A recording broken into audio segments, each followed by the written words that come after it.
Happy Hump Day, Bakersfield, surrounding communities, everybody watching online on YouTube and Twitch. This is the Early Bird Special. I'm Chris Burdick. That is Sparky. Sparky, good morning. Good morning. Let them know what they're in for. Oh, we're going to talk some NFL now that training camp is well underway. We'll talk a little bit. Tyreek came out yesterday after camp, was talking about his kids are a big fan of one player, and it's not him. We'll talk about that. My Mariners snapped the Brewers' 11-game winning streak, and yes, I'll jump on that bandwagon. Venus is back, and she got into her first singles match. We'll get into that. We got Shane Hubbard from Houchin Community Blood Bank coming in at 8 o'clock for all you Raider fans. They've got a great campaign going on. And, man, the loss of Ozzy yesterday hit home. So we're going to play Ozzy all day today. And you can call or text in anytime. What's your favorite Ozzy song? And 661-842-2000 right here on the Early Bird Special. There are so many of them. We could probably go the rest of the week of just Ozzy could. songs. I mean, it did. That one hit home, although it did not shock me that we lost Ozzy yesterday. I think the rest of the world was very shocked that we lost him. Although, yes, he was in his 70s. Let's not forget, Ozzy had a lot of health issues. He was very vocal about what happened with that surgery at the end of his life. And, well, I mean, we got his final moments. So let's hear from Ozzy. Ahead from that final performance, he actually recorded his final message out to his fans, and here it was. I have to say goodbye to the stage. I've loved all my life. I'm truly sorry I could only do this show strapped into a custom chair because my body just couldn't handle it anymore. My Parkinson's has reached stage 5. Honestly, I'm not doing well. I spent a long time preparing for this concert. Afraid I wouldn't be able to finish it. Afraid I'd let you down. To stay sharp, I stopped taking all painkillers. I chose pain over numbness, just so I could sing one last time with a clear voice. Music has always been my best painkiller. I didn't keep a dime from this show. Every dollar went to Parkinson's research to help others like me. And I owe everything to my wife. When I was lost in the dark, she never left my side. She held my hand until I found my way back to the spotlight. To my fans, thank you. Your cheers and your love gave me the strength to keep coming back, even when it hurt more each time. Rock and roll will never die. And that is for sure. Absolutely. I grew up as a big Ozzy fan. Luckily, I got to see him 3 or 4 different times out at Ozfest. And he will truly be missed, and we'll rock out all day with Ozzy music. So if you grew up at any point in time in the last 2 or 3 decades, you know who Ozzy is. Ozzy is one of those rock stars that we all thought would probably live forever. And unfortunately, Parkinson's is what took him. I mean, it wasn't in that bite, but I've heard multiple bites of him talk about the surgery that he got and how it actually kind of made it worse instead of making it better. I mean, and if you've had any loved ones on their last chapter, you know, that is the cloudy one where, you know, a lot of medication, and it was cool for him to be able to do that final show. I know his wife came out yesterday in a long message, but they are going to return. They're going to replay that concert in theaters next year, and all the money raised will go to Parkinson's. So fantastic. I mean, I love when that kind of thing happens out of these situations, but I mean, throwing it out there, obviously we already threw it out there for the listeners. My personal favorite Ozzy song, and Sparky gave me grief for this as we walked in this morning. I love Dreamer. Dreamer has always been my favorite Ozzy song. I, asked for it in the rotation today, whether I get it or not. That's up in the air. I don't care. I told you don't have to play I'm not playing my favorite because mine is which one was yours? So when I was growing up in the 80s, he did a duet with Lita Ford, which is Close My Eyes Forever. And I played it this morning, and I got a little teared up before I was tracking. So I'm not going to play that one. I had a big crush. She was one of my first crushes. You know, the blonde girl with the leather jacket and the leather getup. It's just what 80s kids liked. It really is. I mean, I went through several Ozzy songs, and I'm sure he'll get into our playlist of much more. But Ozzy is just one of one, He's a legend, man. and I'm glad he got to go out his way. You know, he got his final show, and he was nervous that he wasn't going to get to that. So the question that I was going to pose out there, though, because we all know about Ozzy's music, but what I love about Ozzy is all of the pop culture that he has been in the last couple years, just for being a legend that he is. Video games, movies, television shows. I mean, he's been all over the place. Ozzy is just Ozzy. I mean, if you've seen any cartoon of Ozzy, he's usually biting someone's head or a bat's head off or something like that. So the what I want to throw out is, what's that favorite for everybody as well? What's the favorite piece of pop culture or something that you've seen Ozzy in or referenced in that is your favorite, that either makes you laugh or just every time you see it just puts a big old smile on your face? I know my cousin or my best friend would probably bring up Little Nicky with Adam Yes. Sandler. Yep. They love that movie, and him coming in biting the head off of the devil and then putting into a flask was hilarious. I mean, There's so many. that's I what I'm forgot saying. his WWE stint. I mean, the Osbournes alone as a show was The hilarious. Simpsons. The Simpsons, every time they bring him up. So, what's your guys' favorite pop culture reference of Ozzy as well as his favorite song? Because I Anything mean, Ozzy. this man is just touched everybody in different ways. Personally, my favorite, it makes me laugh every single time, but I am a child at heart, so don't judge me. Austin Powers. Yeah. There is nothing better than that scene where they're going down the line of what the crude names for specific things, and in come the Osbournes, and he's just outright with it. I love Ozzy. It's exactly what I would expect to see from Ozzy Osbourne and the family watching this movie, and it makes me laugh every single time. So that's my favorite. What's your guys' favorite Ozzy moment He'll out truly there in be the world? missed. I got into the Osborne show, but I didn't watch all of it. I just recently, in the last year, I brought it up to with my son. We watched a couple episodes. So when I texted him yesterday and let him know, I mean, he was even hurt. And this kid is going to be 16, and I'm 40. So I mean, it's just the amount of just love the Think guy about has. that though, dude. Like I mean, don't get me wrong. Obviously, you And had the music around your son his my entire dad was life. the first generation. Exactly. So it's like the amount of time that this man has been an artist and has been able to touch everybody and just, be a part of our lives in certain ways. I know there's some people out there that hate metal music. You still know who Ozzy is, though. You still have listened to Crazy Train a million times, and you've probably sung the lyrics.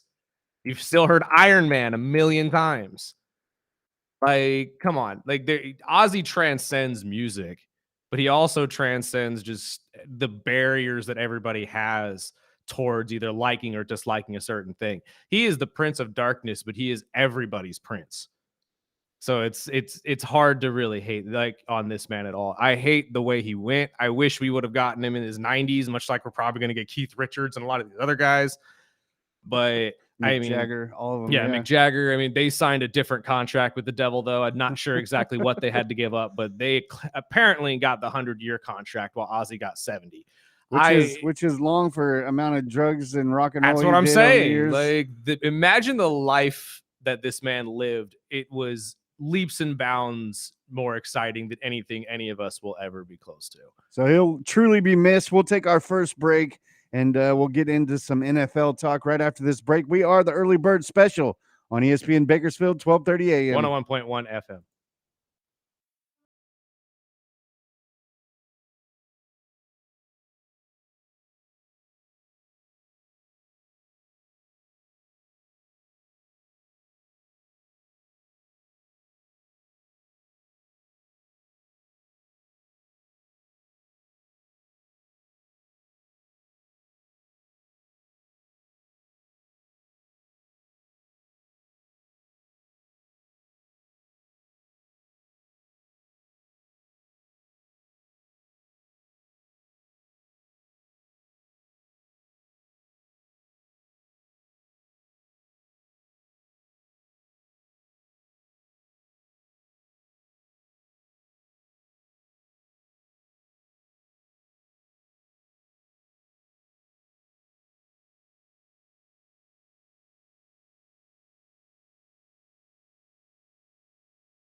The last song he ever sung, by the way.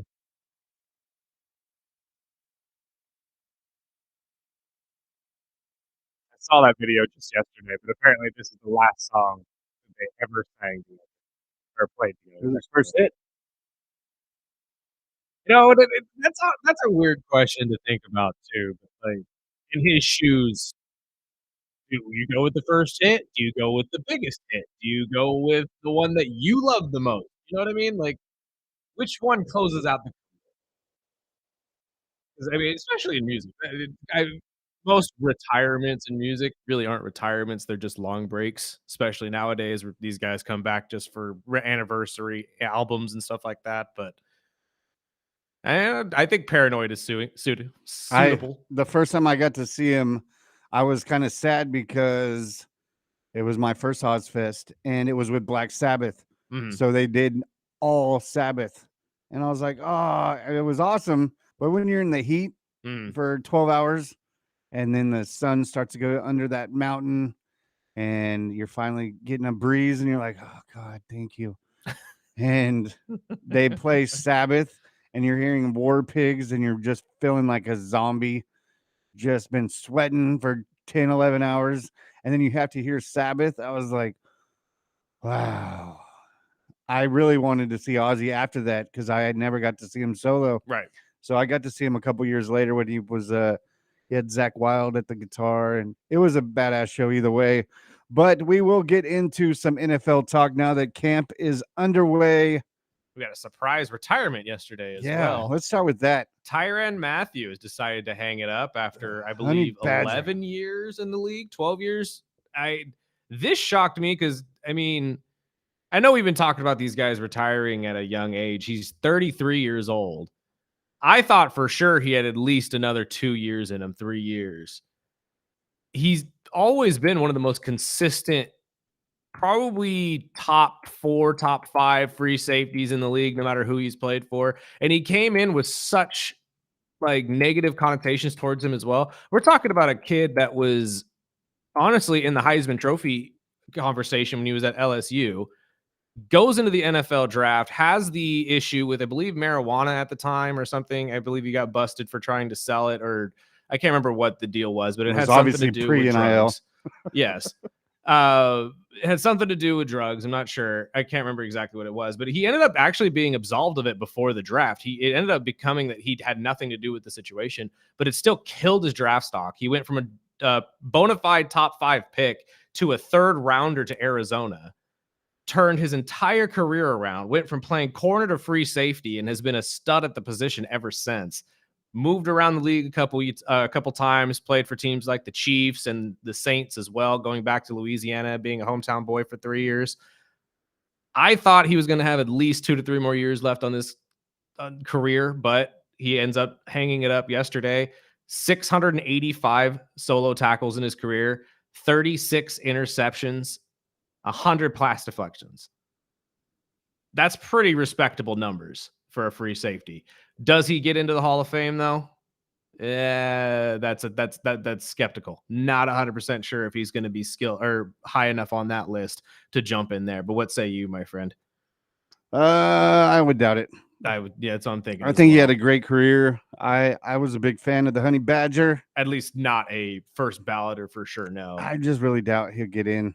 I think it was more of just a successful career. I know there's so many players. I know all you Saints fans or just Honey Badger fans in general. I believe he'd get into the college. LSU's Ring of Honor Yeah, and stuff like that. I could see that. maybe with LSU, but then again, LSU has got a long history of tons of great players, especially defensive backs and corners. But I think I have to agree with you. I don't think he's a Hall of Fame bound player, although I really enjoyed watching this guy play. And as I and like you said in the text, I used the hell out of him in Madden too. I have no idea who I'm using as free safety anymore in Madden. I'm sorry. I did try to break the barrier here for a second, but I play Madden quite a bit, and this man is always on my team every single time. He's just fun to use. I'll be using Minka. That's probably a fair number. At this point, I think he goes down in at least Arizona and maybe the Saints rings of honor at some point. Saints might be stretching it a little bit, but the Cardinals for sure. He was a stud for the Cardinals for 6 years, and I really can't see anybody shooting that down if they do present it as an option. He is a fantastic player, and I would at least put him that high on the list. But I have to agree with you. Hall of Fame, I don't think it goes that far. Well, when it comes down to just football in general, I mean, we've seen what the Saints have dealt with. This is not the first player that just retired this offseason, going back to Carr. And I mean, this on the eve of training camp. This offseason in general has gotta been hurt, a man. lot of retirements out of the blue. I mean, we've seen multiple besides just Derek Carr, but the Saints were already in a really bad spot coming into the season, right? And losing these paces just doesn't help. Your front seven still looks really good. I forget that they actually signed Chase Young as well to put on the opposite side of Cam Jordan. So The line those is two nice. plus Demario Davis, I mean, they could still have a pretty formidable defense. I saw that they were shopping there looking for Julian Blackman as to be the Honey replacement, Badger's replacement, but which honestly they do could be play a good similarly. pickup. I wouldn't put Blackman in the same skill level, but he could easily walk in and Ball Hawks. a plug and place type of guy that could help you out. And again, with that front seven, I still stand by that. If your defense has a stacked defensive line and linebacker core, you'll make the corners and safeties look good. And not that they aren't good corners and safeties, but it's easier to pick off balls that are under pressure than it is from a quarterback who's been able to sit back there for 5-6 seconds and find a receiver. So I think that the Saints are still in a good spot to at least be contenders on the defensive side of the ball. Anytime you have guys like Cam Jordan and Chase Young, crashing down on quarterbacks for you all year round, it's going to be beneficial for you.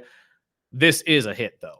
Don't get me wrong. I talked to a couple of Saints fans yesterday, and they were losing like, Marshawn Lattimore last year obviously was a hit to the secondary. So now you're really in no man's land with that secondary. You're going to need a lot out of the front seven to make something happen for you if you're a Saints fan. You think it was just because a lot of players are choosing to retire early, or if you just I think that's the trend. No, I think we're really starting to move forward with a lot of these football players specifically realizing I can't play into my 40s like the older generations did, because I want to be able to play with my kids and I want to be able to take care of my family.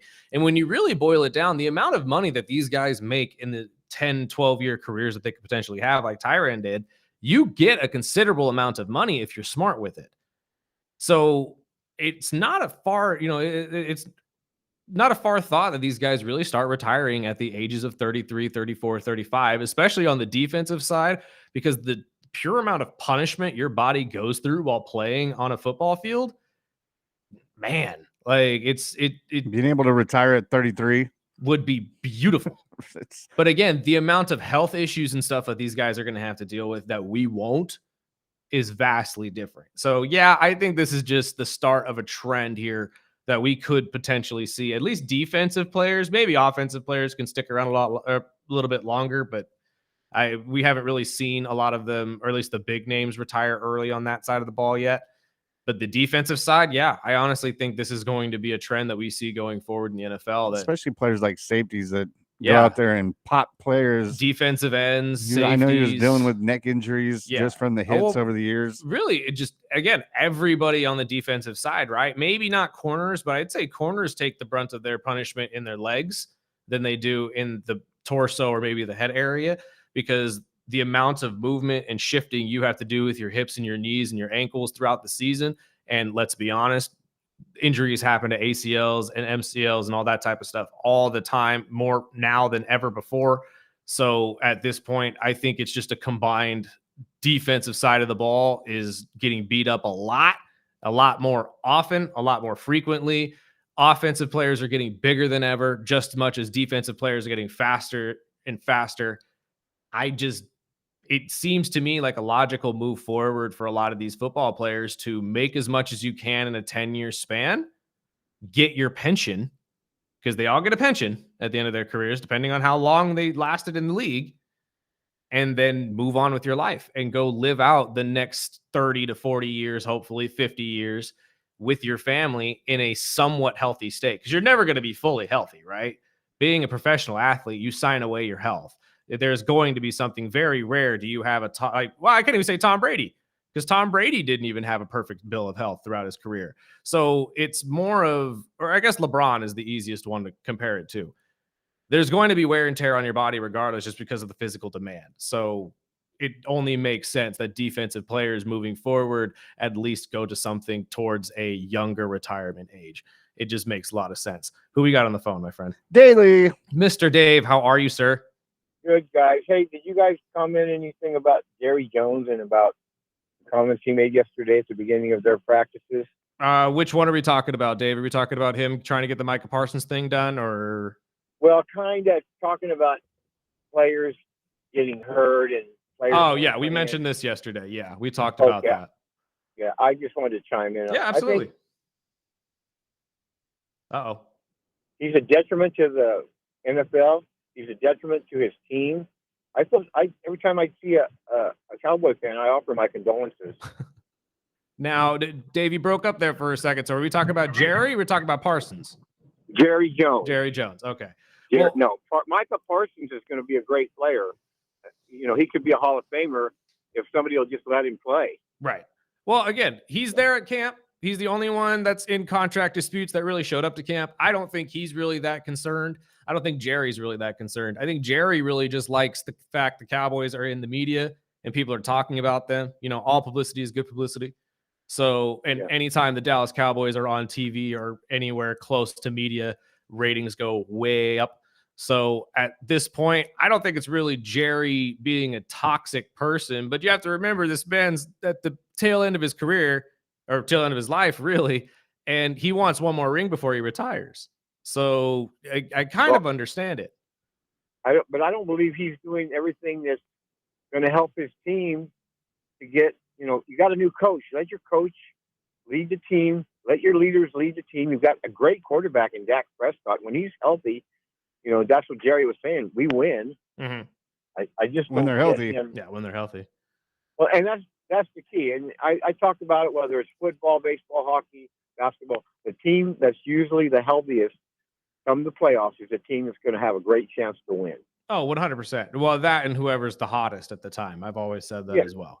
Yeah. But I agree with you. Don't get me wrong. I'm all for, you know, owners taking a step back and not getting in the way of a lot of the player analytics and stuff like that. But Jerry's been in the league longer than anybody. Shoot, Jerry Jones dang near saved the NFL at one point. So I think if anybody has at least the right to sit there and say, I get to have a say in who's playing for my team, I think it'd probably be Jerry Jones. That's just me. And I'm not even a Dallas Cowboy fan. You bring out a good point. I'm just saying. Well, we'll repeat what we said yesterday. He's going to pay Parsons, and 100%. just like he paid CD and just like he paid Dak, but it's going to be his way or the highway, and that's just he's the face of the Cowboys until he's not.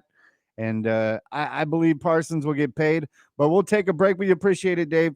We'll take our first our break, and then we'll get into this Parsons talk because Parsons did report at camp, but he didn't suit up, and he had a very reason why. And we got some clips from Parsons right after this break. We are the Early Bird Special.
This is the one I started hoping, I guess, is the best way to put it.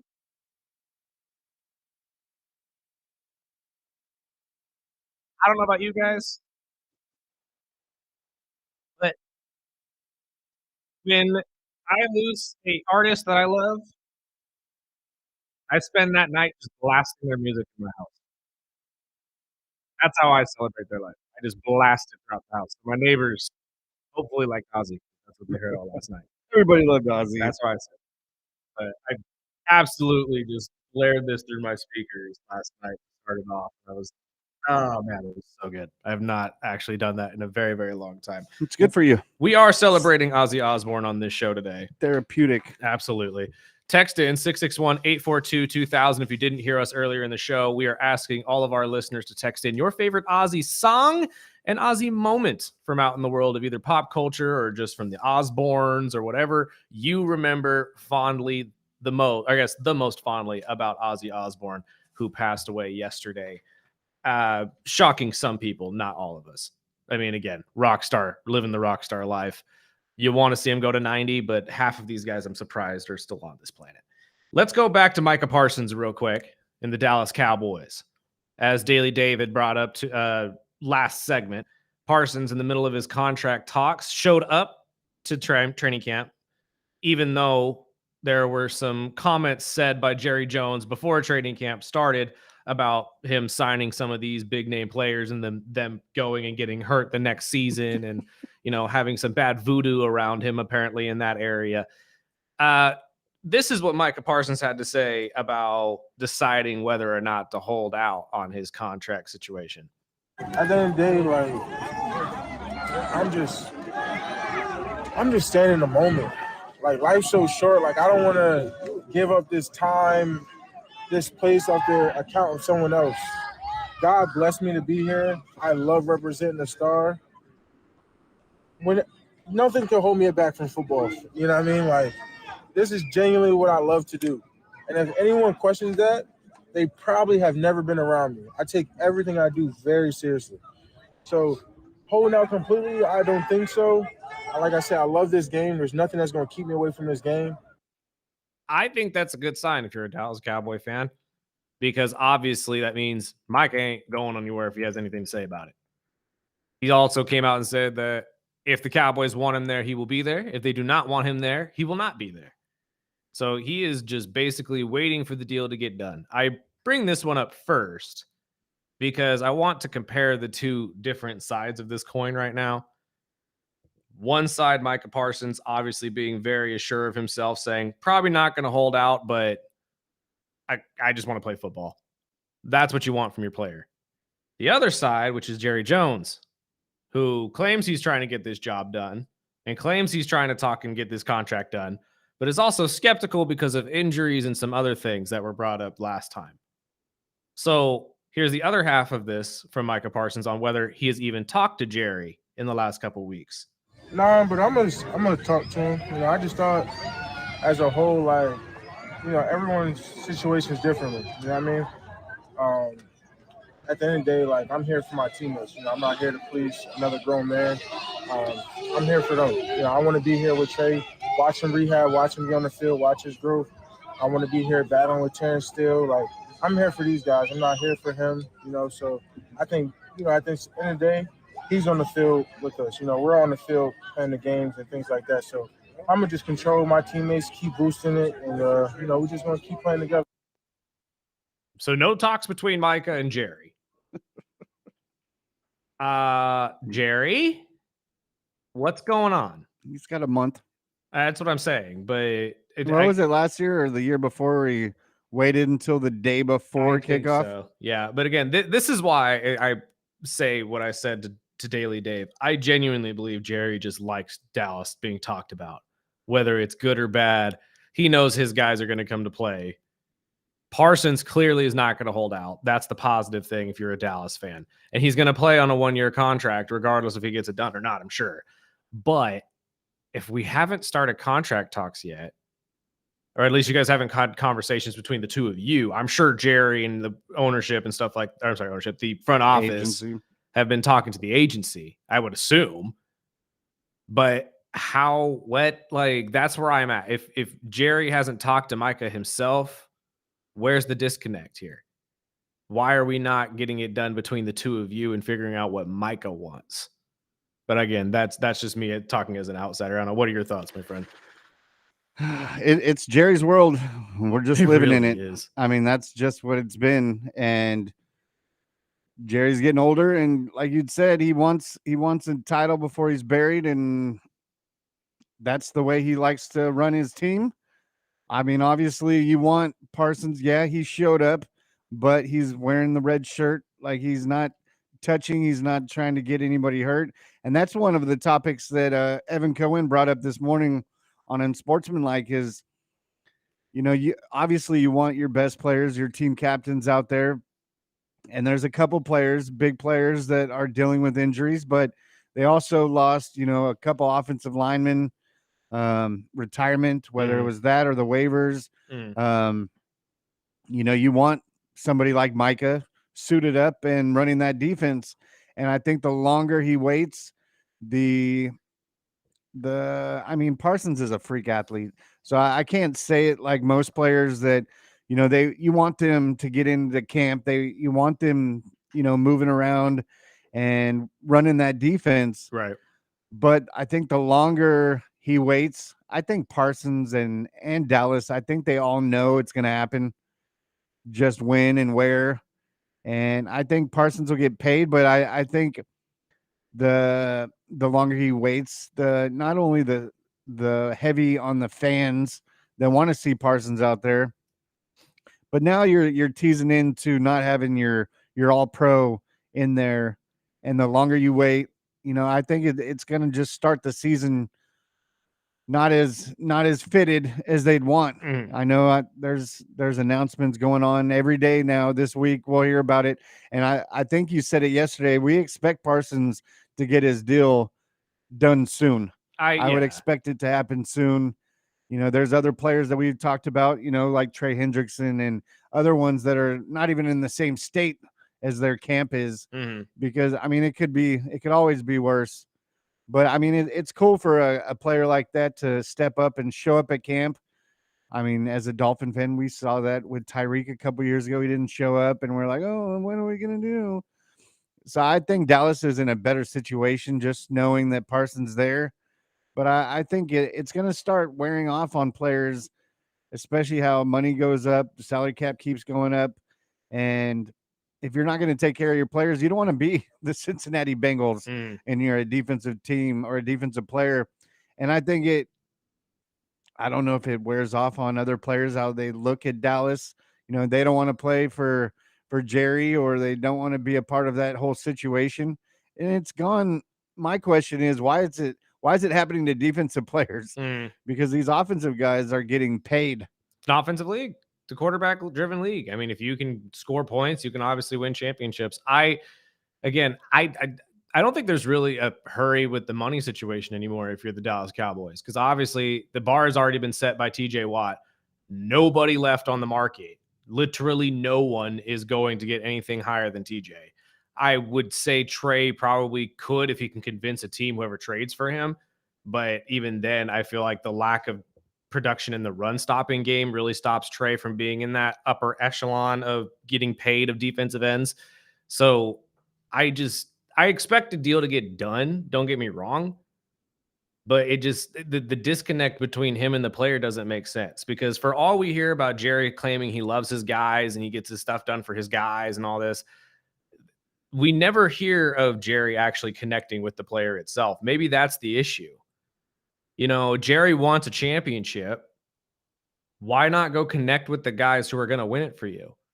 You know what I mean? Like, I don't know exactly how to explain that any further. I get that it's business, and it's a business that's so, I guess, switch out heavy is the best way to put it, because your team from last year is not always going to be the team you have next year. So you're not really going to be able to that connection, stick around and keep the connection. Yeah.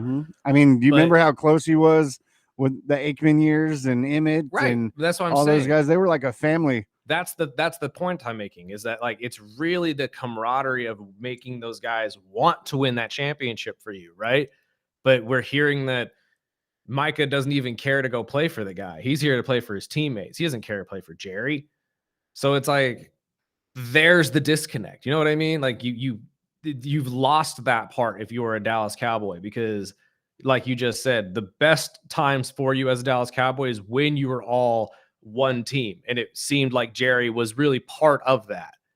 Now it's like, we'll get the deal done whenever we can. And it's just more about the money part of it. So maybe that's what the issue is if you're a Dallas Cowboy fan. And aside on the other side, I mean, the real question is, especially with the shot he took at Dak, I mean, do you think this is Dak's final year in Dallas? If he doesn't produce, Yeah, it's a definite possibility. I think at this point, it's one of those situations kind of like Tony Romo had, where you've been there quite some time and they expect a lot out of you. And we've seen flashes of you being able to be that guy, but you've never really reached that height yet, especially in the playoff area of the game.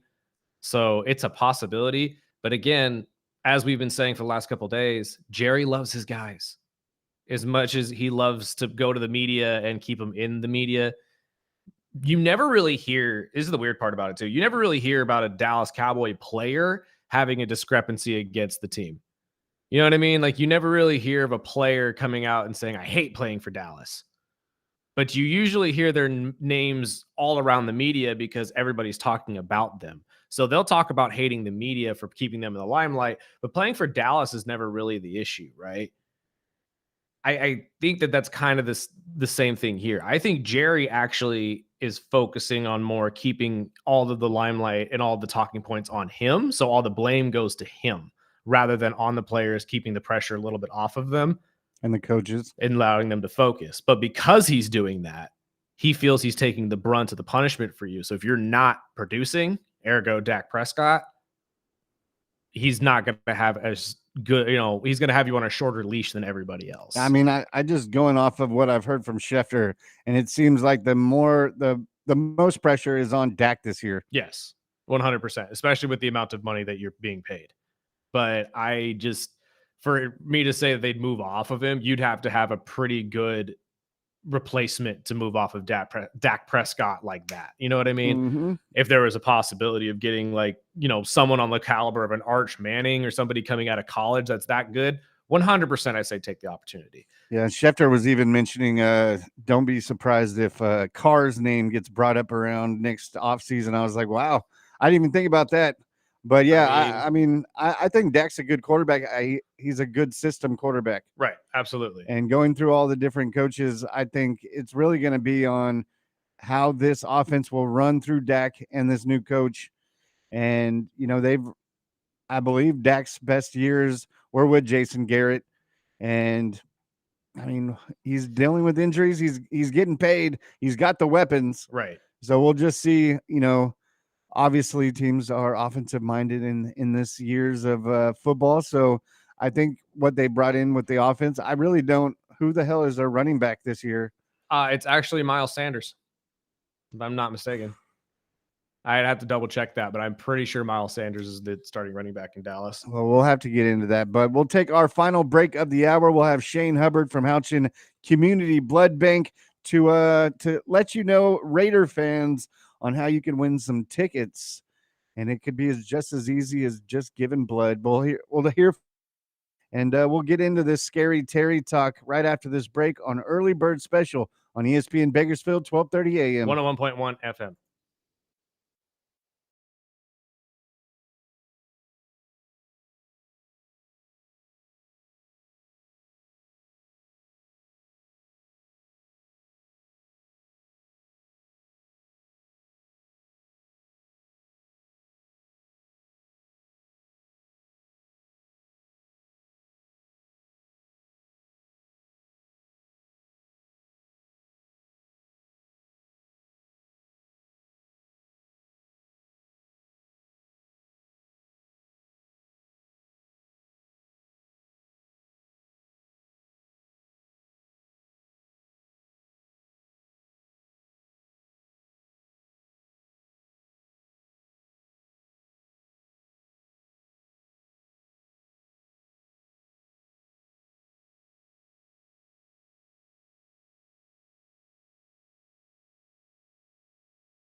Welcome back. This is the Early Bird Special final segment of the hour. We've got a handful of more football stories to get to before we get to our first guest of the day. Coach Bloodbank will be joining us here at the top of the hour. Talking about holdouts in training camp, Scary Terry has not reported to the Washington Commanders. And at this point, it looks inevitable. It's either a contract or he wants out, as this is what Adam Schefter had to say about Scary Terry getting his new deal.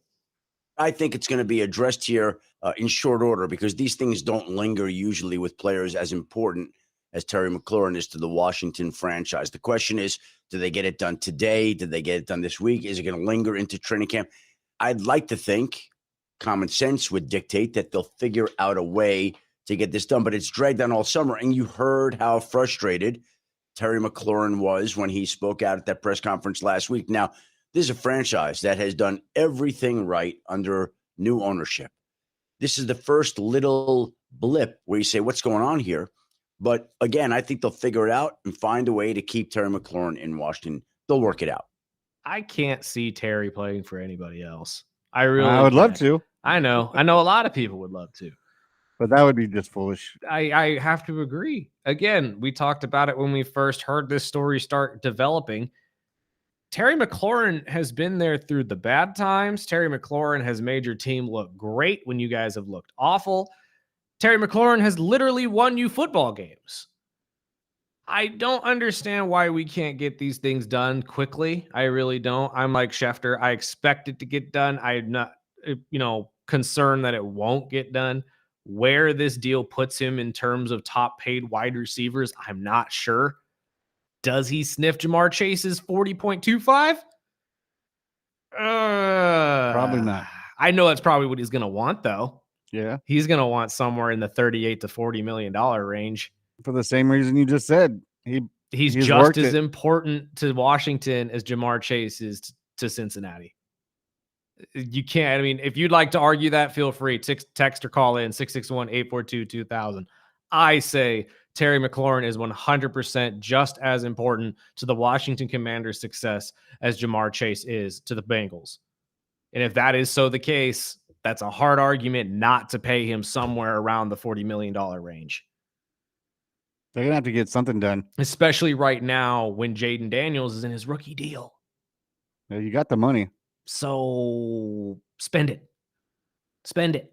You're the new ownership. You're doing everything right.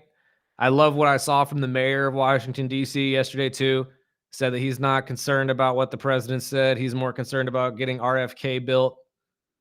Well, I also heard from some of the people that are throwing money into that saying they don't care what the damn name is. They don't care. Yeah. They just want to be a part of it. But I hope Terry gets his money, and I hope he's probably next. He has to be, right? I mean, like we just said, the importance he brings to this organization at points in games, he's literally all you have on offense. So I say you got to get this deal done sooner rather than later. The longer you wait, much like the Micah Parsons situation, the worse it's going to get because you need these guys in top form for the beginning of the season if you want to start the season out on the right foot, at least. It's one of those situations where I'm surprised it's taken this long for them to actually get something done. There was another player that came out yesterday, not as big named, but a veteran, Lions veteran linebacker, Alex Anzalone, expressed just frustration. He is entering his final year of his contract, and he's been, one of the big portion, he's not the big names. He's not the Aiden, but he is a big name on that team, on that defense. And he's talking about, wanting to get out of there if they're not going to pay him. Again, that's how we're going, right? I mean, if you're not going to get paid for what you're doing for the team, it's obviously not fair to you. I think that Detroit is probably in a trickier spot because if I'm the Detroit Lions, as much as I would like to pay you, I got to gear up to pay Aiden. Mm-hmm. Especially with these contracts coming out like TJ is getting and Miles is getting. You don't think Aiden's going to warrant about $40 million too? At least. We're talking about a kid that was on pace to be the defensive player of the year last year before he got hurt. And if he comes back anywhere close to that good, you're going to have to pay him that money. So if I'm the Detroit Lions, as much as I would like to pay everybody, you got to realize Get your who the core priorities guys right. are. And at this point, there's only 3-4 guys on that team, maybe, that I have to pay. And Aiden is one of them. St. Brown. St. Brown would be the other one. I'd say Jared Goff. And then maybe you could argue Gibbs. Mm-hmm. He's a big part. Mm-hmm. I mean, I also, and that's leaving out Jameson Williams, who, let's be honest, Jameson's going to want some money at some point too.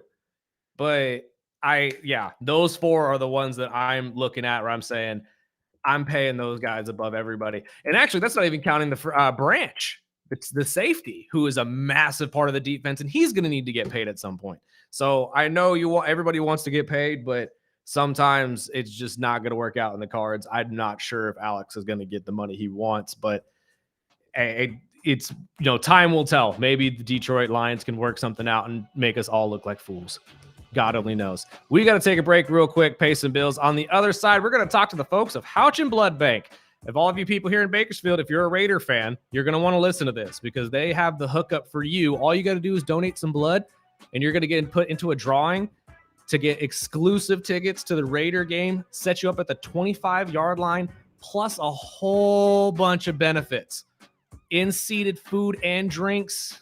It's a really nice setup. Your own entrance. It's going to be real nice. I'm telling you, you're going to want to be a part of this if you're a Raider fan. So stick to it right here. ESPN Bakersfield. This is the Early Bird Special. We will be right back.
And welcome back. This is the Early Bird Special, Hour 2 on this hump day. And we have our first guest of the day. Shane Hubbard from the Houchin Blood Bank is here. Sir, how are you? I'm doing well. Thanks for having me. Absolutely. Now, I've already kind of teased it. You guys are doing another amazing promotion as you usually do. We won't even get to the gift cards and stuff like that you guys do. Our guy JR does it all the time, and he tells me I need to get in on this too. That's one of the best deals I've ever heard. We'll get to that later. But tell them how these Raider fans can get in on some exclusive tickets from you guys. Yeah, so the cool part about this is that all you have to do is donate at one of our locations or at a mobile drive. So your donation automatically enters you in to win a VIP Raiders experience. So it's a really cool experience. So you not only get 2 tickets to a Raiders game on the Raiders 25 yard line. So it's on their sideline. So if you're you can see all the players if you're a dedicated fan. There's the Twitch booth that they have there that's really cool. You have your own private bathroom.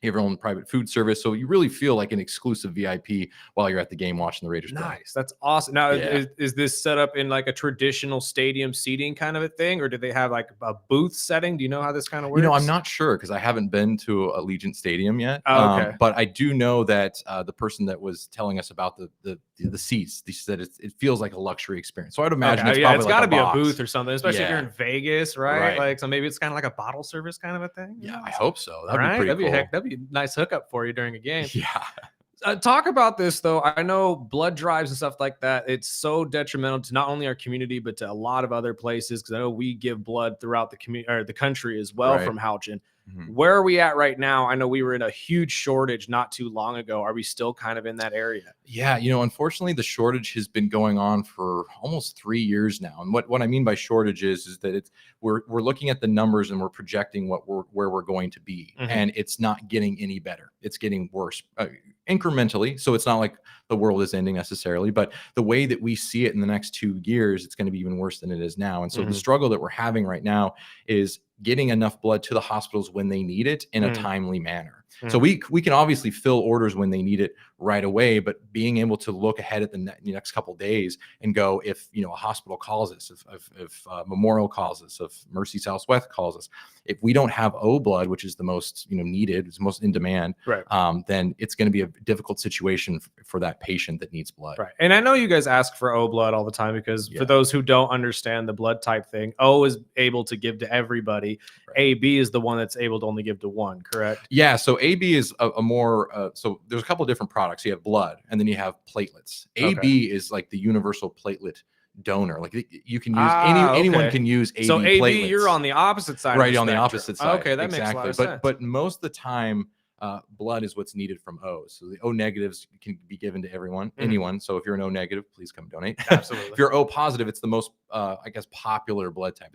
Looking at the demographics, about 48% of Kern County is O positive. Really? Yeah. So it's nice because when there's a need, we can tell the Give community, that, hey, we need it, but we need a consistent amount, not just like big amounts here and there. Well, now, and again, the question I was going to get to, we always ask for O blood, but everybody should be donating, right? Yes. Whether you're AB, it doesn't matter. All blood is useful in this time. Oh, absolutely. Yeah. If you're a B negative or an A positive, you should still donate 100%. In fact, we've seen a kind of an interesting trend with A negative blood types where that is getting used more and more often in local hospitals. And so we're putting out more and more, pleas for A negative blood. And so, anyone, no matter what your blood type, you should donate. Fantastic. Now, how are the donations like taken? What do these people need to be ready for if they haven't donated blood? I think a lot of people go into this thinking, oh, they're probably just going to shoo me away because I have tattoos or this or that or the other, like, or I smoke or something like that. So what are the parameters that these people have to actually, reach if they can give blood? Yeah, sure. So the most common issues why people don't donate blood, or at least they kind of eliminate themselves before they even get through the door, is they go, I have tattoos. And I tell them I have tattoos too.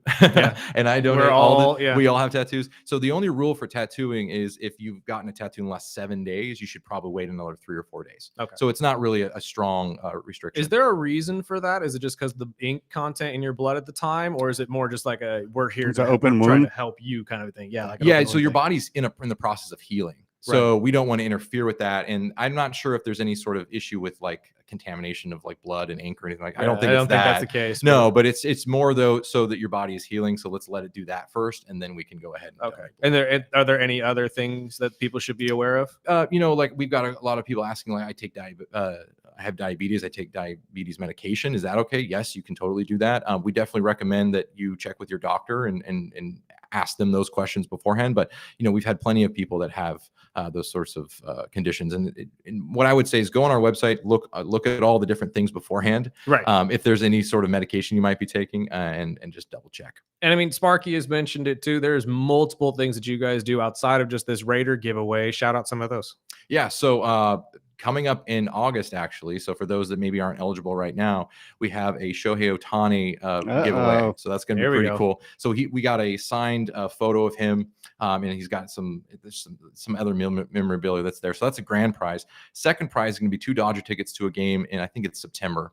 And then third prize is going to be an authentic Dodgers jersey. So it's 3 different prizes for 3 different. And that's a winner. And all 3 of those are big winners. Yeah. So that's awesome. Fantastic. And obviously the one I mentioned before we started talking about all of this is you guys do stuff with gift cards as well for platelet donations, correct? Yeah, exactly. So almost every day, you have to check weekly, but almost every day we give away anyone who donates platelets successfully gets a $50 gift card. So I've had retired gentlemen come up to me and go, I get $200 a month just for saving lives. And I go, absolutely.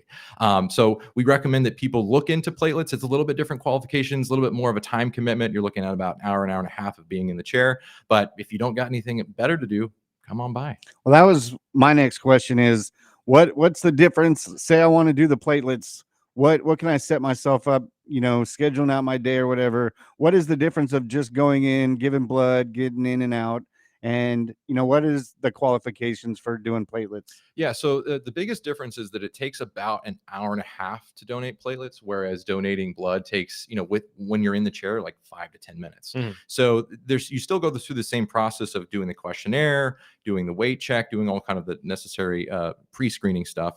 And then after that, you're in the chair for a little bit longer. And the reason why is because you're getting your blood drawn and it's separating the platelets in the machine and then giving you your blood back.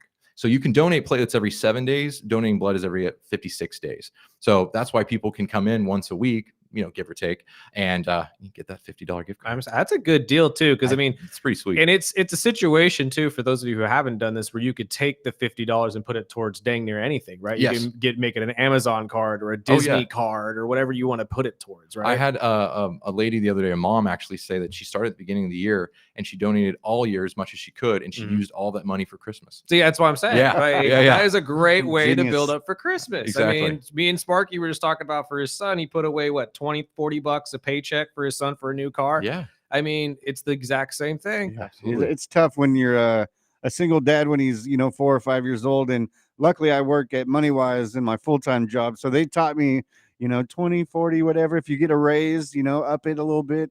And now he's going to be 16 next week. Wow. And I'm like, see, what am I going to do to afford a car? Oh, well, I got under the mattress and then there it was. I mean, you can't necessarily buy a car with this gift card, but I mean, hey, you could put it away and that's a good portion of money for whatever you need it for, groceries, for gifts, for a Disney trip. Yeah. I mean, that's the first thing I would use it for. 4 trips to give platelets and I can go to Disneyland. Yeah, exactly. I mean, shoot, that's a whole ticket and a half. Maybe that's the way we should frame it from going There you forward. go. Just frame it like this. Give us donations. a month and you get a whole Disneyland ticket. Exactly. That's awesome. Well, we are a sports show here too. Sure. Is there anything else you want to highlight with Houchin before we get to that?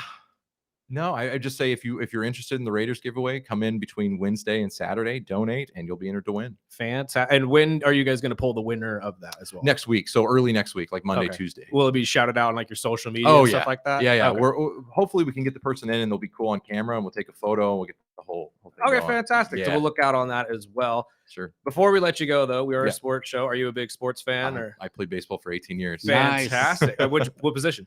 Shortstop and pitcher. Okay, so you were the athletic one then. Yeah, you were the best player on the team, is what I'm hearing. Yeah, a little bit. I actually got Tommy John surgery when I was 14. Did you really? Yeah. Oh, wow. Well, okay, you were 14. What was that experience like? It was interesting. So I actually the doctor that did my surgery said you're the second youngest person I've ever operated on. I don't really see Tommy John surgeries in anyone until they get to like the majors. So he was basically telling I got bad arm genetics. Yeah. And my dad blew out his shoulder in high school. So like it made a ton of sense. Ah, Yeah. It was okay. an interesting experience. I think the worst part was getting the shot in the armpit to numb the arm. Ooh. It's a weird feeling to have a needle go in your armpit. Yeah. I never want to do that again. That doesn't sound like it's an enjoyable experience.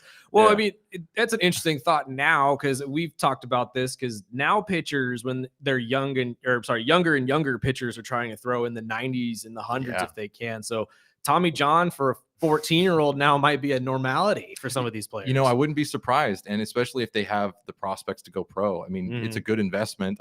Obviously it's a bummer, but right. If you're already a prospect, you just get the surgery. It's so rudimentary these days. Right. Yeah. And you can turn around in a year and be back on the baseball field, at least, 85% of what you used to be. Sure. Yeah. So if you're throwing high 90s, you're still in the low 90s. You're still competitive. Absolutely. In a college level too. Sure. So, okay. So if you're a Dodger player, are you a Dodger fan then? Yes, sir, I am. Fantastic. How do you feel about the team right now? The pattern that I've noticed about the Dodgers is that when they go into the playoffs, they have to be hot. Because if they're hot, if they're not hot and they're just cruising, they tend to get a little more lax.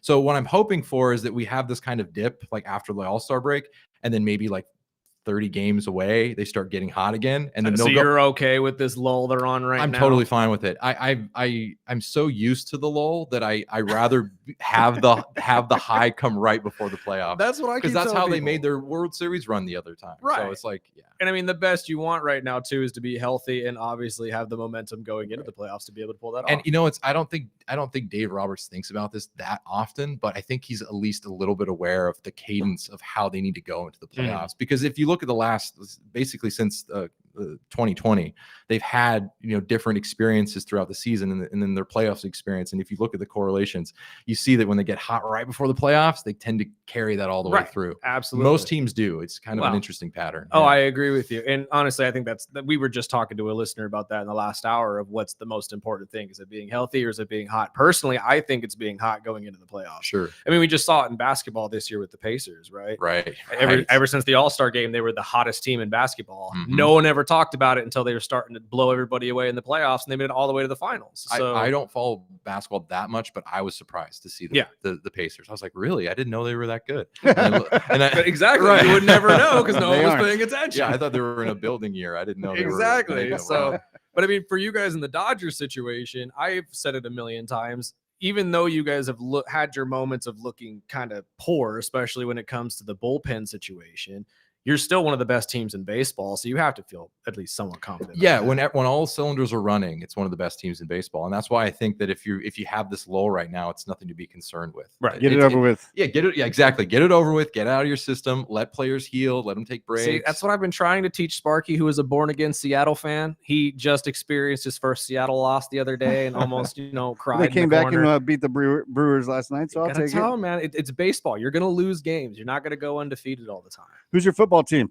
Seahawks. Nice. Really? Yes. Nice. Totally out of left field. And that's mostly because growing up in LA, we didn't have a team yet. Right. I grew up in the 90s. So I was like, well, Raiders just had left. And so that ship sailed. And the Rams were already gone. The Rams were already gone. And they ended up coming back, which was funny. But but yeah, so I was like, what city do I like? And at the time, I just, for whatever reason, liked Seattle. So I was like, all right, I'm a Seahawks fan. 2 years later, they win the Super Bowl. And I'm like, oh, you're a bandwagoner. Yeah. I'm like, no, this was 2 years when they sucked. It was fine. Going into this year, it looks like the Las Vegas Seahawks. So yeah, really. You never know. You never know. But we did get a text asking about those the Raider tickets. Is it a set game? Or do they get to pick the game?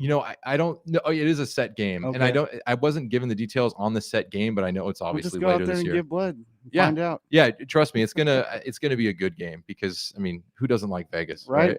You're in Vegas, even if it isn't. I don't think it's gonna matter what game it is. It's gonna be the setup and how you're going to enjoy that. Right. Well, and correct me if I'm wrong. They've got a couple of new players on the team, right? Absolutely. So that's gonna be a fun experience, right? You get to watch everybody up close and personal on their sideline too, and if they're fighting on the sideline, you'll be right there in the front to watch it. Dude, I'm looking forward to seeing Genty, man. That's a big boy. I'm telling you right now. That one will be entertaining. And it's in Vegas. Who wouldn't? Exactly. I was just in Vegas last week and I drove by the stadium. I'm like, oh man, that's such a cool. It really stadium. looks nice, right? Yeah, even from the outside that you're never gonna really care about. What's funny? Nice. I want to catch a show at the Oh, is the that? Sphere. Yes. Yeah. That looks That's crazy. a wild experience. I've only seen videos. I but- need to see what the seating is like in there though, because some of It's all those seats make me sideways. look like you're like Oh, for moving down sure. and like it's a carnival ride. Yeah. So I don't know if I'm gonna enjoy that or not. But and plus those tickets are expensive right now. Yeah. Everything it's is. too new. Yeah. But But no, I we agree with you. appreciate your time, brother, and we'll get you back on when you get to the Dodgers, because it's blowing up on my phone about these Dodgers, and They all want the anytime you Shohei say sign. Ohtani. But my final question is, what do you think about Ohtani pitching?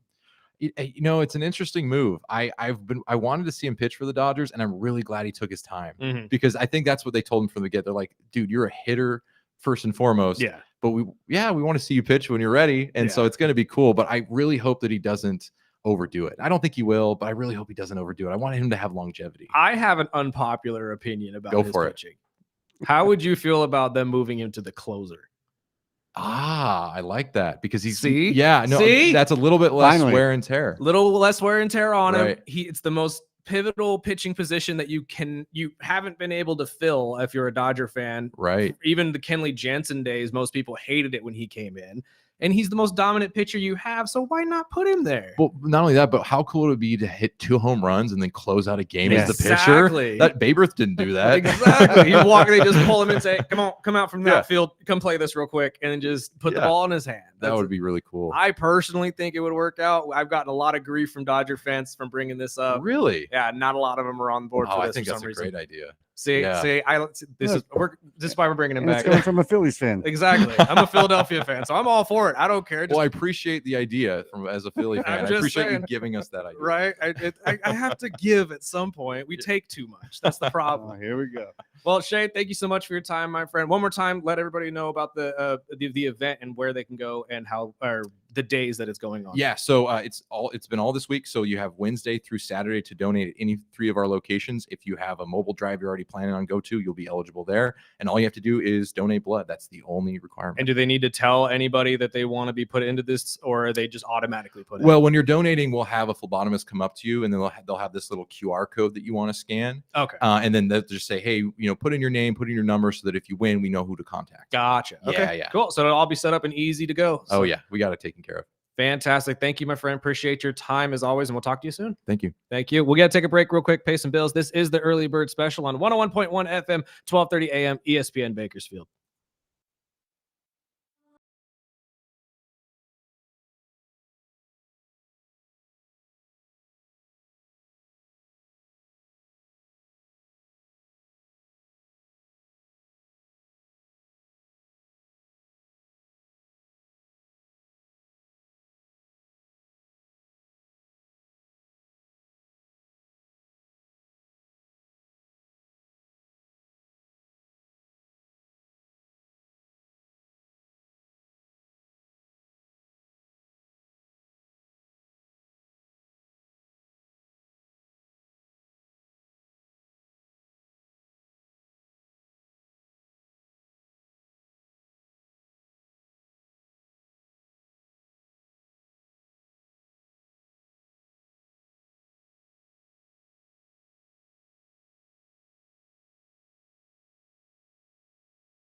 I don't know what it is.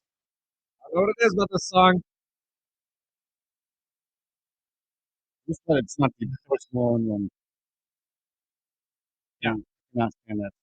Honestly, after hearing it so many times in that WWE 2K game, I can't listen to it very much anymore either.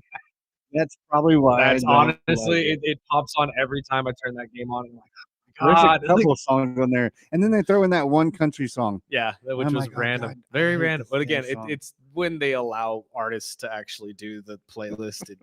It turns out weird. It is what it is. This is the early bird special. I'm Burdick. That's Sparky. Big thanks to our guy Shane Hubbard for coming in from Houchin Blood Bank. Go and donate some blood. It is a massive, massive need right now, and it does not matter if you even know what your blood type is. They will take it anyway if you are eligible. Yeah, I had So to text my go- mom during that segment. Yeah. So what am I? She said, "O positive." Oh, look at you. You're one of the. Is that good? Yeah, well, I mean, you're one of the ones that can donate. Everybody could donate. You're not one of the Oh. universal donators, but you're the one. You're part of the 48% that he was talking about. 48% of us are O positive. I'm not sure if I am one of those. I'm pretty sure I'm A or AB.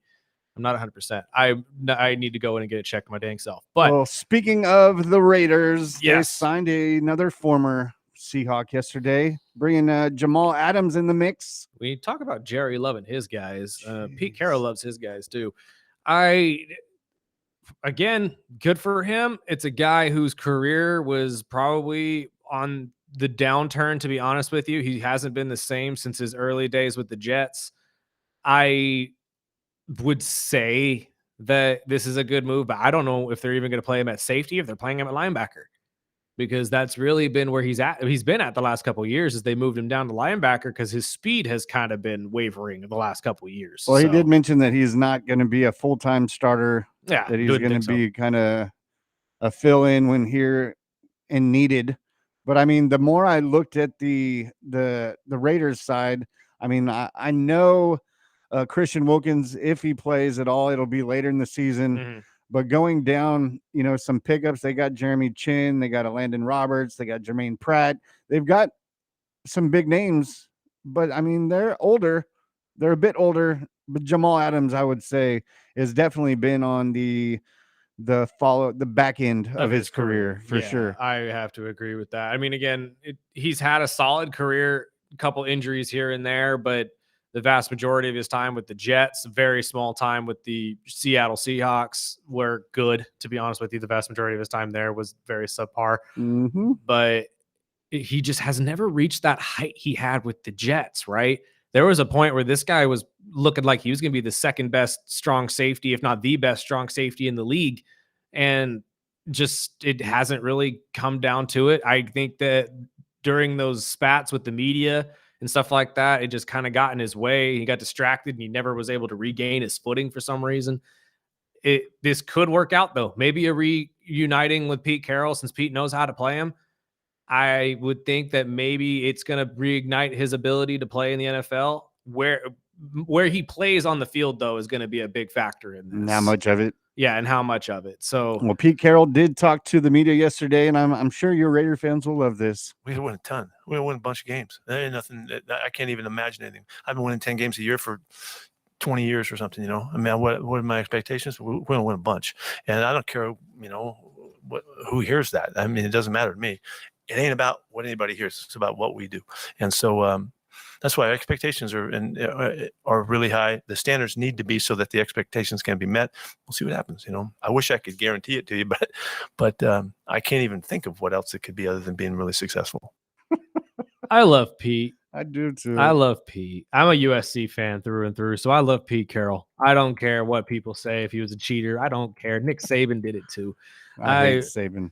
Look, man, I admire his optimism for the team. I know Geno Smith is a proven quarterback now in the league. I am going to stand by that statement because he is. He's had his bad years, but he's had his good years too. You have to give the guy his flowers, and his good years have been the latter years. So I would assume that is going to continue. Winning a bunch of games, though, good luck. I think you're going to compete in a lot of games. That's for dang sure. That I will agree with. You will compete in the NFL. I will 100% agree with that. But I just said about 2 weeks ago, Sparky, that if this team starts out this season 2-4, 3-7, something of that nature, Yeah, no, we're blowing this up, and I know You think so? 3-7's a little bit late, but yeah, I mean, they Mark Davis is about this close. Gino's on a 2-year deal. But now that you got, they always bring up Davis and they always bring up the Brady. And I mean, I think they'll be better. They'll definitely be better if if if the players buy into Pete's schemes. And that is a tough division. And I'm going down. Okay, well, the Broncos are going to get better. Oh, they're still the The worst team Chiefs in are that going to get division. better. You think they'll be any better than the Chargers? No, that's Or what I'm do you saying. think They they're are still fighting from the bottom?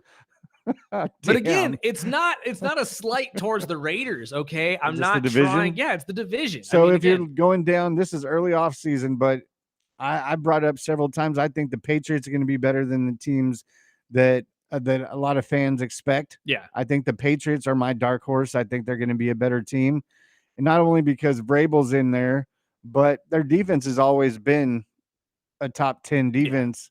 And if Drake May can play to his ceiling, I still have a question mark on Drake May.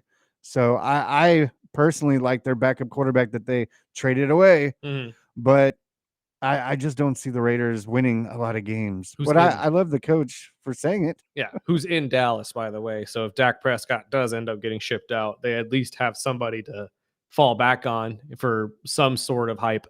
But I don't know. Again, I say the Raiders are at the bottom of the barrel of the AFC West, but that's only because you're going against the dynasty of the Chiefs, which until that ever topples, which it still hasn't, I can't say that anybody is better than.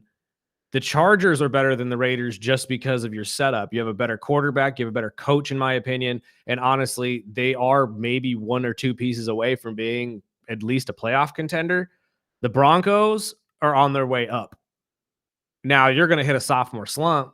I don't think that you're going to get a whole ton from Bo Nix this year, only because of that sophomore slump. But Sean Payton has come out and proved everybody that he can make that happen. So maybe I'm wrong. And the Broncos are just as effective this year as they were last year.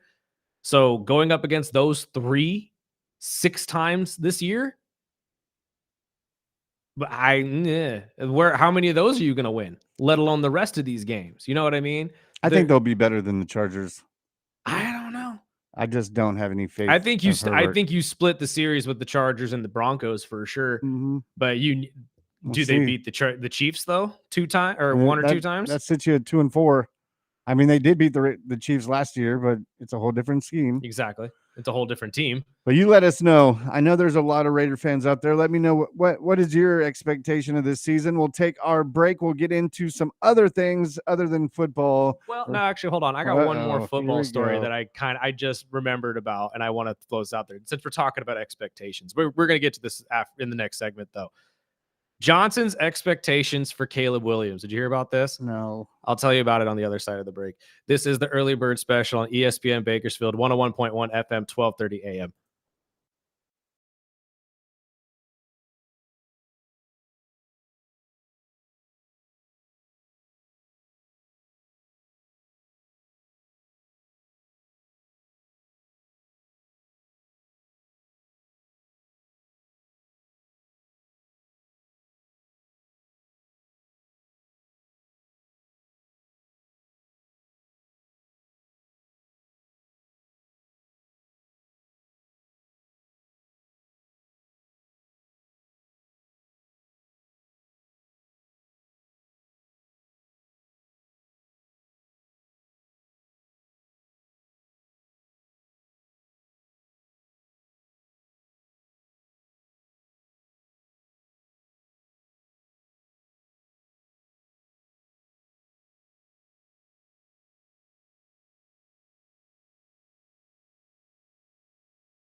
Welcome back.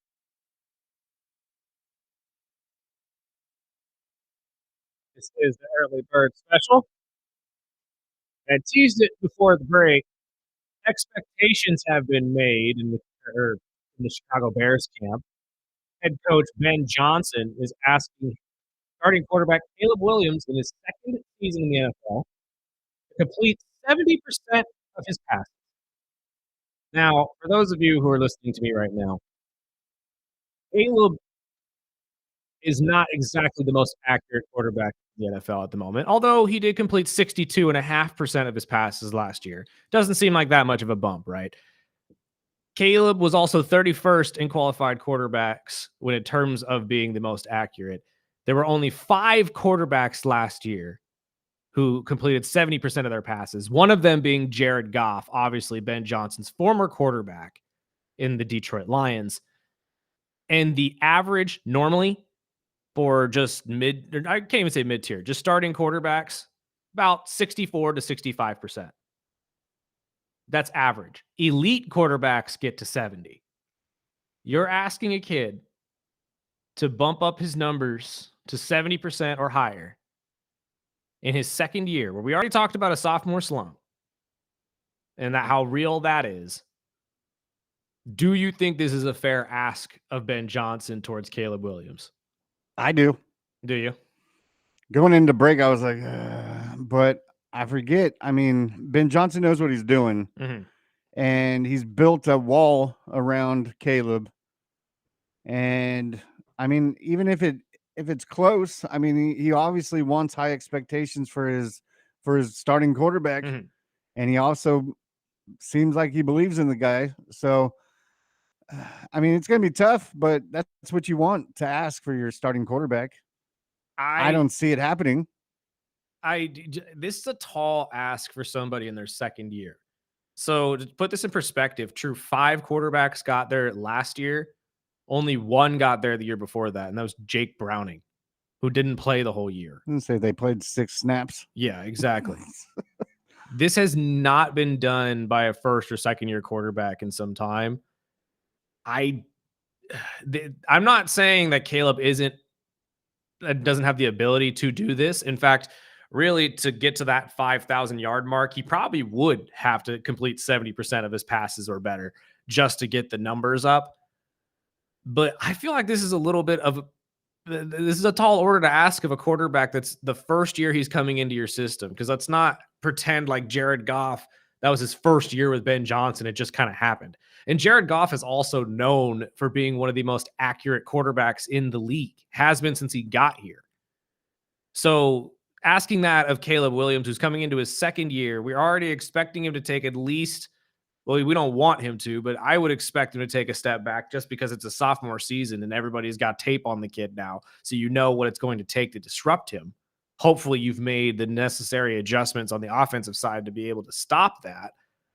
But this might be too much of a task, or at least too tall of an order for Caleb Williams. I just can't see this being a number he can reach in his second year. That's just a wild ask for me. I think teams that are looking towards the Caleb of last year are going to be widely surprised, because you're going to see a whole different type of offense with Ben Johnson.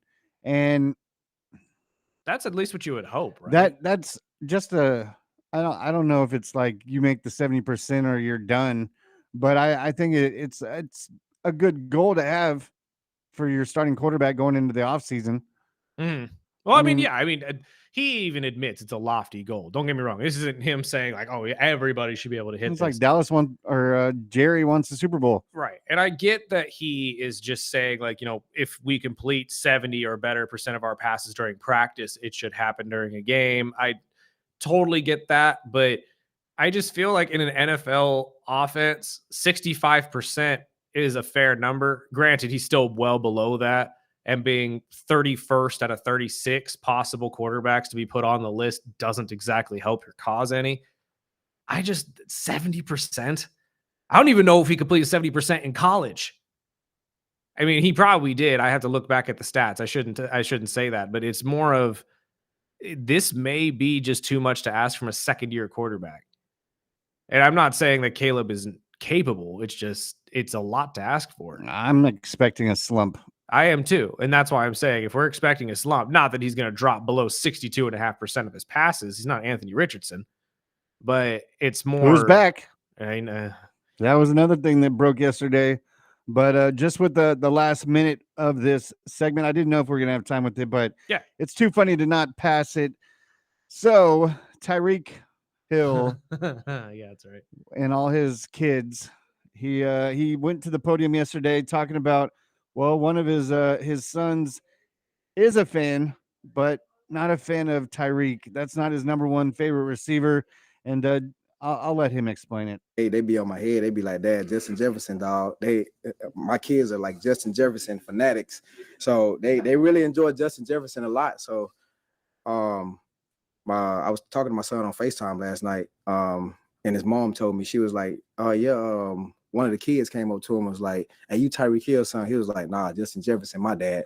I'm like, so I got him on FaceTime. I'm like, so Justin Jefferson is your dad? He was like, "Nah, Dad." I was like, "Well, tell Justin Jefferson to take care at Disney World." 100%. 100%. That's awesome. In his son's defense, though, Justin's all over the place for kids media. They love Justin, and that like he's all over Nickelodeon. He's all over Cartoon Network. I mean, every commercial you see of the Play 50s are Justin now. Like he really is the favored player of a lot of young kids. So it's not necessarily their fault. I mean, Tyreek had his moment, just not exactly at the time his kid was paying attention to football. Well, trust me, I thought my dad, or I was my dad was my favorite in everything growing up, and I'm starting to see that with my son. He's turning 16 here in a couple weeks, and I'm like, all right. If I'm Mike McDaniel, I'm looking at him say, use that as a driving force to look better than JJ this year. Just beat him this year. Exactly. Like just sprint away with those records, boy. Well, we'll take our final break. We'll try to get into some of these last stories. Plus, we've got a ton of texts we'll get into. If you got anything you'd like to throw in, text it now, 661-842-2000 right here on the Early Bird Special.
Welcome back. All right, giving up to Iron Man. Iron Woman, Venus is absolutely killing it. Venus Williams won her first singles match yesterday after her long layover, beating Peyton Stearns, 23 years old, 6'3", 6'4", at the DC Open.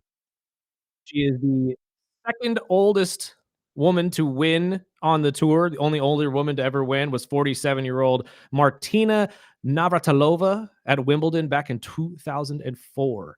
But she is determined to make this comeback a thing. She's determined to send a message to everybody, including herself, that it does not matter if she's 45 years old. She's still just as good as she was when she left the tour. And honestly, it's starting to look that way. And as I said yesterday, the Williams sisters in tennis is always a good thing. American tennis is back, baby. We're back. Take it. I'll take it. I'll take it any way I I can want to get go it. see her live. I do too. That I would be honestly would. awesome. If she could somehow, some way pull this off and somehow just convince her sister to come out for one more tournament for both of them, just for both of them. Will both of them get one more run at a couple Masters tournaments here? Or not Masters, I'm sorry, major tournaments here? America could be well back into winning a lot of these games. I just saying. I'm not going to say they're going to come back and take the number 1 and 2 overall seeds here, but it could be fun and entertaining to watch and great topics for tennis to go down the line. She served 9 aces and had strikes over 110 miles per hour. So it's nothing to just seat over. So I'm just go kill it. Go absolutely kill it. I am all for this comeback. 45 years old and thriving. We love to see Venus Williams back in tennis, man. I love it. I love it too. Let's go to some if we of these could get both of them, I'd be watching. Oh, I absolutely. Well, shoot, if there's ever a moment where they're both on the court again, we're getting tickets. Yes. We'll figure it out. I'll charge the radio station. I don't know. Some of our text starting off. Any rookies you guys are keeping an eye on when it comes to fantasy, or do you stay away from rookies? No, I love rookies, to be honest with you. Rookies are usually the dark horses for me that get you those points that you desperately need. I think Omarion Hampton coming into it was going to be one of those guys I was going to keep an eye on. Cam Scatterbro as well, out with the Giants, I think is going to be a big contributor. If you're looking for a quarterback, obviously Cam and Shador will be the top 2 to look at. Oh, no. Well, again, if you want to go that route, I wouldn't start or rely on any rookie quarterbacks this year. That's a for sure thing. I go with rookies. I'll pick up a couple flyers. I saw the Chargers receivers turning some heads at camp. It's kind of easy when there's no one else. I mean, there. Obviously, Ginty is going to be a high ceiling type guy. I think Ginty has the ability to at least bust into people's top 10s next year. I think when you see how good he is this year, people are going to be grabbing him in the top 10, maybe even above guys like Derrick Henry next year. Rookies. I mean, when I got into fantasy football, I took a flyer on some guy named LaDainian Tomlinson. And by Reggie the end of the Bush year, was mine. I won my league that year, and I was stuck with fantasy ever since. You know what it was? I always knew Reggie was legit, obviously coming up as a USC fan. But you know who was the rookie who won me over? Was A.J. Green. Nice. A.J. Green for the Cincinnati Bengals. I had him, and he absolutely tore it up. That was the year that they just threw nothing but 9s to him, and no one could catch him. It was the best year of fantasy football of my life. We didn't announce Phillip Rivers announced his retirement. I know. Well, okay. That's what threw me off. Is I was like, what? He retired again? Like, this man retired years ago, but technically he retired as a Charger. Yes. I didn't get a chance. We should have brought this up with Tyson too when he was in here, but it's happened the day after, if I'm not mistaken. Him coming back to retire a Charger just makes sense. He should never have retired in the first place until he was able to retire a Charger. Phillip Rivers in any other uniform looked wrong. I'm sorry, Colts fans, but it's like Matt Ryan playing for you. We don't count it. Matt Ryan's going down as a Falcon, and he will always go down as a Falcon. No one will look back and remember him fondly for his time with the Indianapolis Colts. So the next text said, War Pigs is my favorite song. R.I.P. Ozzy. Love it. My favorite Ozzy song is No More Tears. Wasp is my favorite Black Sabbath song. Him hitting the bat or him biting the bat is my favorite Ozzy moment, followed by him in the Little Nicky movie. The next text says, my favorite Ozzy moment was the Austin Powers scene. I'd love that scene so much. And the last one says, "Nope, Chris, Again, ain't happening, dude. See? Show high." Show high. That's what it says. Show high. Is a starter, period, Look. not a closer. Get over it. I'm not sitting here griping about it. I'm just saying that every time I seem to bring this up, I'm assuming it's just you, because no other Dodger fan has texted in I know saying who I'm it wrong. is. I know exactly who it is. So look, brother, I get it. It's not something you're on board for, but no If other he's winning Dodger. games for you, I'm sure you'll jump right on. I'm just saying when it actually happens, or if it ever happens. I don't think it ever will, but if it ever happens, I think a lot of tunes will be changing, and everyone's going to look back and saying, "Dang it, Burdick's been calling this for years," because that's how long it's going to take. Earlier. That's how long it's going to take. It's going to take years before they actually put him in that position. But a couple years down the line, you're going to be looking back saying, "God dang, this kid was right. He looks better as a closer." And even though he won't, he'll look absolutely dominant as a starting pitcher, as he always does. We're talking about Shohei Ohtani. And by the way, spell his name correctly. CP3 got his number 3. I don't think it was really ever going to be in question. What were they going to do? Give him the Michael Jordan treatment, make him be 45? It was a nice move from Bradley Beal. Did they say what number Bradley's going with? I'm No, assuming it's it probably just- going to be like 5 or He something just like said, that. "I appreciate it," and he's got a whole brand with CP3, so Yeah. I couldn't just wear his number. No, absolutely. And at this point, it's his number. Like, there are certain players that just you can't associate any other number with them. CP3 is that guy for the point guards, at least. I can't say I could see him in any other number, so it makes a lot of sense. Bradley Beal being a good sport about it's always good. And plus, when it comes to Bradley, it's just a number. At this point, I think Bradley's just happy to be out of Phoenix and into a spot where he can actually thrive and play with some players that are, better suited to play the way he likes to play. Let's put it that way.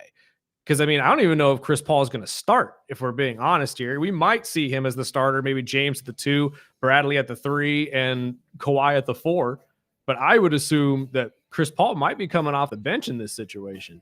Well, tune in tomorrow live 7 to 9. We'll have our boy from BC talking a little BC football, getting you ready. And we're going to wrap up the show like we started the show with Ozzy's final message to all his fans. Love you, Ozzy. But tune in tomorrow, 7 to 9. Get your text ready at 842-2000. And we'll be back live tomorrow. Absolutely. 7 to 9, as he just said. But until then, we're getting out of the way for the great Rich Eisen. Sparky, let's get out of here.